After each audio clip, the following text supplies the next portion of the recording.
हमारे happiness guardian ने सोच के बारे में जिक्र किया था, तो मैंने सोचा कि सोच के बारे में बातें कर लें।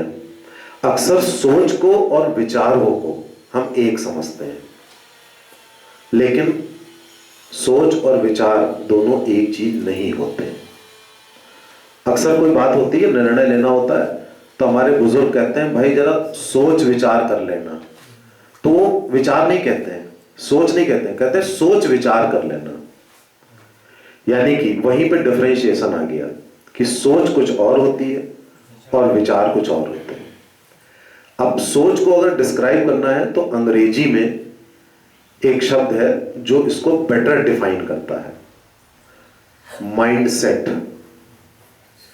माइंडसेट का मतलब है कि हम एक जो कांस्टेंट लेवल ऑफ थिंकिंग रखते हैं दिमाग में, उसे हम सोच कहते हैं। अब ये कांस्टेंट लेवल क्या होता है? उठते जागते, खाते पीते, सोते जागते, कुछ भी करते, हमारा ब्रेन एक कांस्टेंट थिंकिंग में रहता है। उस कांस्टेंट थिंकिंग को हम सोच कहते हैं। और विचार क्या होते हैं? विचार वो होते हैं जो हम उसके ऊपर एडिशनली किसी विषय के बारे में सोचते हैं, वो विचार होते हैं। विचारों के बारे में हम 1 साल से बात करते चले आ रहे हैं, लेकिन संभवतः हमने ये गलत किया कि हमने सोच के बारे में हम इतने दिनों बाद डिस्कस कर रहे हैं। इस दुनिया में जो कुछ भी हो रहा है, बुरा या अच्छा, वो हमारी सोच का परिणाम है। और सोच क्या होती है? सोच एक धरोहर के रूप में, जैसे एक सास होती है ना, अपने जेवर बहू को दे देती है, फिर वो जब सास बनती है वो जेवर अपनी बहू को दे देती है, ऐसी सोच के साथ भी है कि हमारे बुजुर्ग हमको दे देते हैं, हम फिर अपने बच्चों को दे देते हैं। और ये बड़ा साइलेंट फेनोमेना होता है, ये चुपचाप होता रहता है। और उस सोच का परिणाम उस समाज की मानसिकता के रूप में या उस देश की मानसिकता के रूप में सामने आता है। अब इसको और डिफाइन करते हैं कि सोच एग्जैक्टली क्या होती है।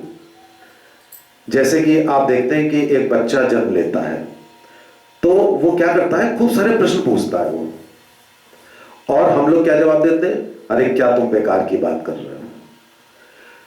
कभी वो कुछ पूछता है तो कहते हैं बेटे ये बेकार का प्रश्न है, अच्छी बात नहीं है, गंदी बात है। उसके अनलिमिटेड क्वेश्चंस होते हैं। क्यों? क्योंकि वो अपनी सोच बना रहा होता है और हमारी सोच बन चुकी है, तो हम उस सोच के बाहर कुछ भी होता है उसको एक्सेप्ट करने को तैयार नहीं होते। तो हम अनकॉन्शियसली उस बच्चे को उस अपनी सोच में ढाल रहे होते हैं। और जब वो बच्चा वयस्क होता है तो वो एक प्रोडक्ट तैयार हो जाता है, वो एक पर्टिकुलर सोच लेके। अब दुखों का कारण क्या है? उस सोच के बाहर कुछ हो गया, दुखी हो गए। उस सोच के बाहर कुछ भी हो गया, अपराध हो गया, हिंसा हो गई, बवाल हो गया, क्रोध आ गया। तो ये सोच के कारण सारी व्याधियां जन्म ले लेती हैं। इस सोच में ही अगर आप आगे बढ़ें तो एक और फैक्टर आ जाता है, इसको ध्यान से सुनिए, limitation factor. The factor of limitation, सीमित होना। क्योंकि जब भी एक झुंड होता है, कोई समाज बनता है, तो वो सोच तो पैदा करता ही करता है, सोच के साथ एक लिमिटेशन फैक्टर पैदा करता है, एक सीमा रेखा कि ये बन गई, इसके बाहर ये गलत है, इसके अंदर ये सही है। अब ये उसका मापदंड है सही और गलत का, ईश्वर का नहीं है। हमारा धर्म है तो हमने अपने धर्म के हिसाब से लिमिटेशन फैक्टर के अंदर एक सोच विकसित कर ली, और उस सोच के बाहर वो गलत हो गया। दूसरे का धर्म है, उसने अपनी सोच बना ली। हमारी जाति है, हमने एक सोच बना ली। अब हमारे घर में किसी ने दूसरी जाति में शादी कर ली, बवाल हो गया, गोलियां चल गई, दुख आ गया। ये सब क्यों हुआ? ये दुख, बवाल, हिंसा क्यों हुई? ये हुई सोच के कारण, और सोच से भी ज्यादा लिमिटेशन फैक्टर के कारण हुई। हर व्यक्ति की आदत होती है लिमिटेशन की, सीमा में बंधने की। क्यों? क्योंकि ये आसान होता है। अगर हम 8-10 प्रिंसिपल बना लें कि ये हमारी धर्म, ये हमारी जाति, ये रहने का तरीका, ये शादी का तरीका, ये बच्चों की पढ़ाई का तरीका, फिर हमें कुछ सोचना नहीं पड़ता है। ज्यादातर लोग अपने दिमाग का इस्तेमाल ना तो करते हैं ना करना चाहते हैं। क्यों? क्योंकि उनके पूर्वजों ने उनको संस्कारों के नाम पर बात कह दी, संस्कार, ताकि वो अच्छी समझी जाए। देखिए, ये एक सोची समझी रणनीति होती है कि कई चीजें जो हम मनवाना चाहते हैं किसी को, तो हम उसको कह देते हैं ये हमारे संस्कार हैं। अब प्रश्न उठता है कि आपके ये संस्कार हैं, तो किसी दूसरे देश में जो हिंसा कर रहा है वो कह देगा मेरे ये संस्कार है। इसीलिए उसका जो यंगर फॉर्म है वो उसकी बात मानकर हिंसा कर रहा है, और हमारा जो यंगर फॉर्म है वो हमारी बात मान के डायरेक्ट हिंसा नहीं कर रहा है, वो इनडायरेक्ट वायलेंस कर रहा है। वायलेंस केवल वही नहीं चक्कू छुरी गोली, आपका एटीट्यूड भी वायलेंट हो सकता है। आप घर में घृणा से बात करते हैं, वो भी वायलेंस है। तो इन सारी चीजों की उत्पत्ति होती है हमारी सोच के कारण। अच्छा, सोच का एक और नुकसान है, एक तो लिमिटेशन फैक्टर है, दूसरा जो ये सोच है वो चेतना विकसित नहीं होने देती, कॉन्शियसनेस। अब ये चेतना क्या है? आप एक डॉक्टर के पास जाते हैं, वो विशेषज्ञ है, आप क्यों जाते हैं? क्योंकि उसने अपनी सोच का लिमिटेशन फैक्टर एक फील्ड में खत्म कर दिया, उसने खत्म करके वो बैठ गया।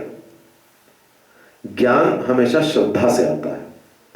उसने अपने माइंड की ट्यूनिंग कर ली कि हमें यहां पे कुछ और नहीं सोचना है, वो जो सीमित फैक्टर था सोच का उसे हटा देना है। वो क्या हो गया? वो अनलिमिटेड हो गया, और वो अनलिमिटेड हो गया एक फील्ड में। तो जिस फील्ड में वो अनलिमिटेड हो गया, तो आप उसके पास जाते हो, आप एक विशेषज्ञ के पास इसीलिए जाते हो क्योंकि उसने चेतना विकसित कर ली डॉक्टर होने की, शरीर को ठीक करने की, उसके अंदर असीमित ज्ञान आ गया, तो उसने वहां अपनी सोच बदल ली, इसलिए वो विशेषज्ञ हो गया। एक नेता होता है, उस नेता को देखिए, वो भाषण भी देता है, लोगों को लीड करता है, उसके अंदर वो गुण नहीं होते हैं जो एक आम इंसान के गुण होते हैं। वो उसको आप कह देते हो उसकी मोटी चमड़ी है, ये सही नहीं है, मोटी चमड़ी नहीं होती है।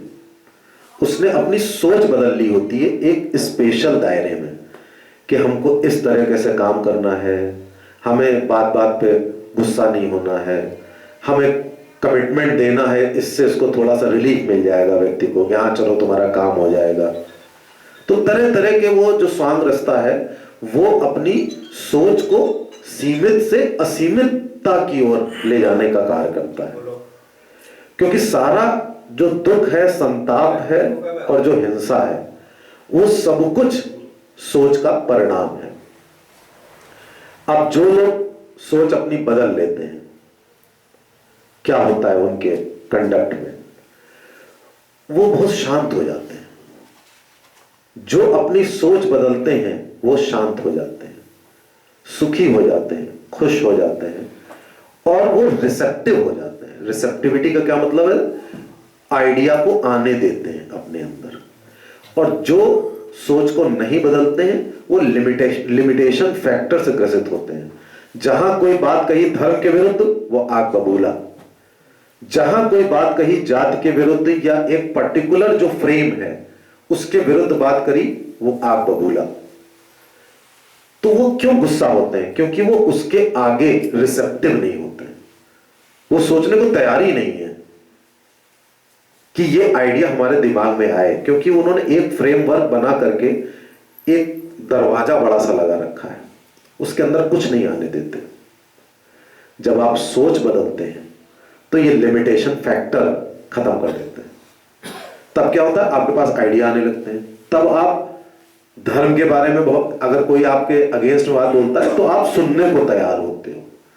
That means the power to listen, receptivity, ये डेवलप होती है सिर्फ सोच को बदलने से। और जब आपके कान से दिमाग में वो चीज जाने लगती है और आपका दायरा बढ़ने लगता है, तब आपकी जो सोच नई प्रकार की बनती है, उससे एक चेतना का विकास होता है, कॉन्शियसनेस का विकास होता है। तब आप देखिए, एक आम आदमी बात बात पे लड़ने को तैयार हो जाता है।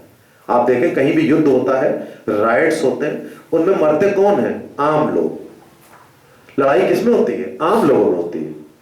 कभी आपने ये नहीं सुना होगा कि वो बड़े बड़े लीडरान आपस में बहुत पुराने जमाने में करते थे। आज तो आपने सुना नहीं होगा कि जो सो कॉल्ड बड़े लोग हैं वो लड़ रहे हो, आमने सामने कुछ कर रहे हो। तो आम लोग जो क्या होता है, वो बड़ी जल्दी लड़ने, मरने मारने को उतारू हो जाते हैं। एक भीड़ होती है, भीड़ की मानसिकता क्या होती है? बड़ी लिमिटेड। आप किसी भीड़ में आप फंस जाइए, कुछ देखिए तो बड़ी लिमिटेड मानसिकता होती है। तो जिनकी सोच बदलती है तो वो शांत भी हो जाते हैं और अलग हो जाते हैं, वो झुंड से अलग हो जाते हैं। झुंड में रहने का मतलब ही है कि आपकी सोच बड़ी सीमित है। इसके आगे क्या होता है? जब आपकी सोच बदलती है, आपके अंदर चेतना जागृत होती है, तो आप विभिन्न आयामों में एक टॉलरेंस डेवलप कर लेते हैं। और जब आप टॉलरेंस डेवलप करते हैं तो क्या होता है? आपके अंदर प्रेम का समावेश होने लगता है। एक मॉडिफाइड फॉर्म है टॉलरेंस। जब आप करते हैं तो धीरे धीरे वो टॉलरेंस कन्वर्ट होने लगती है प्रेम में। धीरे धीरे वो प्रेम कन्वर्ट होने लगता है अहिंसा में। धीरे धीरे ये दोनों फैक्टर कन्वर्ट होते हैं आपको कर्मठ बनाने में, आपको मेहनती बनाने में। इस तरह से सोच बदलते बदलते आप एक इंडिविजुअलिज्म की ओर बढ़ने लगते हैं। फिर आप अपने ये सोचते हैं कि आप इस दुनिया को कैसे बदलते हैं। आप इस दुनिया के मार्गदर्शक होने लगते हैं। आप सारे आइडियाज को कल्टीवेट करके नए नए विचार बनाने लगते हैं। तो विचारों की उत्पत्ति सोच को बदलने से होती है। जहां आपकी सोच और लिमिटेशन फैक्टर आया तो विचार आ ही नहीं सकते।